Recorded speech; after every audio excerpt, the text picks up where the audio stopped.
आकाशवाणी नागपूर. राम औरंगाबादकर आपल्याला ठळक बातम्या देत आहे. राज्याचे मुख्यमंत्री एकनाथ शिंदे यांचा आज नागपूर जिल्हा दौरा असून दुपारी 2 वाजता महिला सशक्तीकरण अभियानाअंतर्गत मुख्यमंत्री माझी लाडकी बहीण योजनेचा प्रचार आणि प्रसार कार्यक्रम रेशीमबाग मैदान नागपूर इथं संपन्न होणार असून यावेळी उपमुख्यमंत्री देवेंद्र फडणवीस आणि उपमुख्यमंत्री अजित पवार देखील उपस्थित राहणार आहे.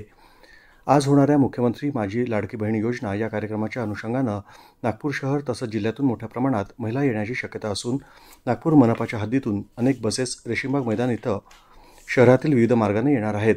सर्व वाहनचालक यांनी नमूद कार्यक्रमादरम्यान आपले प्रवासाचे नियोजन करून वर नमूद मार्ग वगळून इतर मार्गांचा वापर करावा. ही अधिसूचना आज सकाळी 5 वाजेपासून कार्यक्रम संपेपर्यंत अंमलात राहील.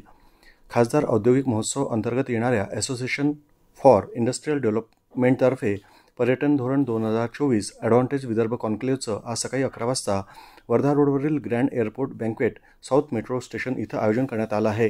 कॉन्क्लेव्हमध्ये केंद्रीय रस्ते परिवहन आणि महामार्ग मंत्री नितीन गडकरी, पर्यटन मंत्री गिरीश महाजन आणि महाराष्ट्र सरकारच्या पर्यटन विभागाचे संचालक डॉ. B.N. पाटील यांच्यासह अनेक प्रमुख मान्यवर उपस्थित राहतील.